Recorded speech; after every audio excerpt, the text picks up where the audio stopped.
Hello, y'all. How y'all are tonight? This evening I'm going to make kind of a different video here. It's kind of a instructional, I guess you would call it. And if you haven't guessed yet, it's about metal detecting. Now, I've been into metal detecting since the late 80s. When I first started, I was on workman's comp, and the doctor said I needed some way of getting out and get some exercise, and my cousin had bought one. He bought a Garrett, and I went out and bought one, and I could only afford a cheap one, so I got me a white 5000D Coin Master. It's this puppy right here. Now, this still works. The screen on it right here, it needs a piece, and the pointer doesn't work exactly right, and I need the battery pack that goes in it. But the thing works. I just found a gold nugget ring with it about a year ago before I got my whites, and so then after that, I got this puppy here. This is a White's Coin Master Pro. I really enjoy this. It's got a concentric coil on it, that round coil you see there. It's what they call a concentric. It goes down in a funnel shape instead of a slack line like a double D was. Now this machine here, it shows you your coins, your rings, your pull tabs, nickels, foil, and iron. This here is discrimination, pinpointing, quick notch. That's to it's notch out all the iron and stuff and just pick up the good stuff. Tone ID, which I like. It makes the coins ring out. And sensitivity. Now you can scroll your sensitivity up and down with this here. And when you find something on this thing, it'll tell you right in here, it'll tell you the depth it is. Like 2 inches, 4 inches, or whatever. So that was my next metal detector. And so I'd always wanted a Garrett. And I couldn't afford them big expensive whites, you know, and they got a pretty steep learning curve on them. The Coin Masters, it's a good simple detector. It's just plug and play. You turn it on and go with it, pretty much. You got to learn the tones, you know, and it's better off to start off detecting everything to learn what the different metals sound like. And then once you get a little bit better, you know, you can start discriminating out what you know is iron or pull tabs or pop tabs or whatever. And so I was at a pawn shop one day, and they had a Garrett in there. So I went and got all my gold rings that I'd found with my whites, and went in there and I traded him all my gold rings for this Ace 350.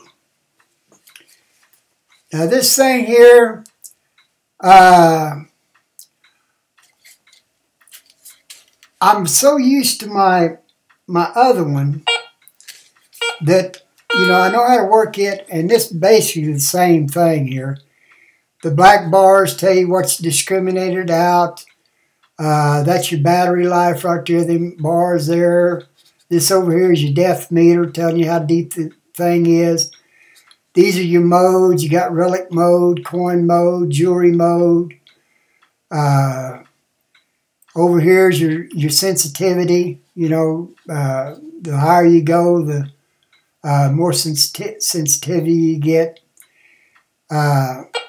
So this I've had for a while, but I like my whites better. Now, this is one thing you definitely could benefit from a good set of headphones. These here are Sunray Pros. They cost me a little over $100, but they're well worth every dime you spend on them. Now the rest of metal detecting, you can go as cheap or as expensive as you want to go. Sky's the limit. You can go out and spend you anywhere from $45 to $75 for a pouch, and even higher. Or you can do like me. Go to True Value, get an old nail pouch. They'll give them to you. At least they give me this one. That's what I use. I keep my gloves and my magnifying glass and toothbrush to clean my fines with, a little old bottle of spray water, and my inhaler I put on one side, and the other side I use to put my stuff in. Another thing that you really need, a Pro Pointer, Garrett Pro Pointer. Best tool you'll ever find in as far as metal detecting goes. Because although your metal detector will show you where the target is, sometimes you might be a little off. And just an inch can make a lot of difference. You can dig forever and never find your target. With this metal, this little thing right here, see here, the closer I get to this thing,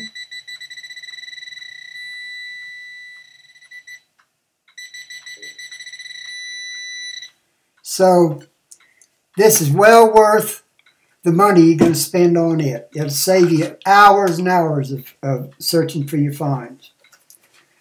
As far as digging tools, okay, I've got several.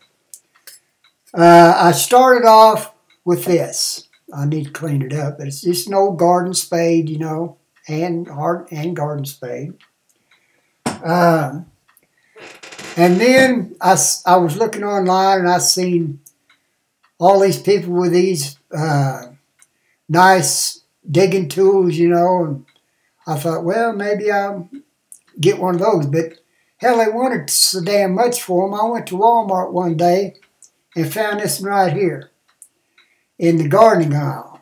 It's a weed getter, and it's real well made. It's welded real well. It's rounded to where I've pried on this thing and pried on this thing. You'd think it'd bend, but it don't. That is some sturdy, and it's got a nice handle on it. Serrated edge here, and I sharpened both edges of this so it'll cut through grass easy. Well worth the money. $7 I think I paid for it. The other one I think I might have paid $2 or $3. Now, that's for yards, parks, and what have you. If I want to go out in the country, now I don't have to be so meticulous. I can dig a hole, a bigger hole, because out in the country you're going to find probably bigger targets. So, and this is what I use, another Walmart special. Just a little bitty old spade here, but one thing you always want to remember when you're metal detecting, always fill your holes in. Because if you don't, an animal or another person can step in them, twist their ankle, and get hurt. Plus, the property owners will not let you come back if you just go into a field and start digging holes and leaving them open like that. In a yard, you definitely don't want to do it. When you're in a yard, the best thing you can do when you find a target, you carry you a rag around with you. And if it's not right there close to the top, what you do is you take a rag, you put it right next to the hole, you open up your flap, you cut a horseshoe flap, cut a horseshoe flap and lay it over, and then you get your Pro Pointer, you look in there and find out where it's at. Or if it's deeper, you dig your dirt out and you put it on your rag. And you keep doing that till you find your target. Once you get your target dug, you take your rag, you dump all your dirt back in your hole, you fold your plug back over, top it down, and nobody will ever know you was there. So that's about it. I made one of these other videos, same thing, but I went too long and I can't record over 15 minutes. So y'all have any questions, feel free to send me an email.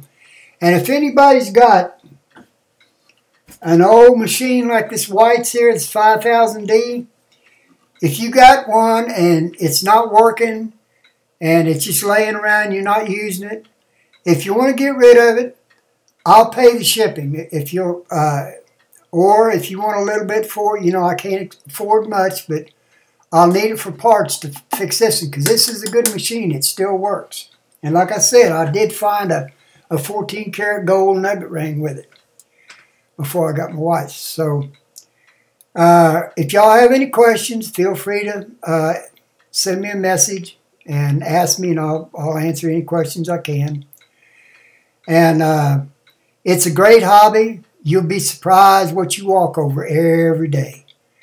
I went out in my yard before I moved up here, and I found a little old a gold sailboat pendant. Real pretty little thing. That's one of the gold pieces I traded in to get my Garrett.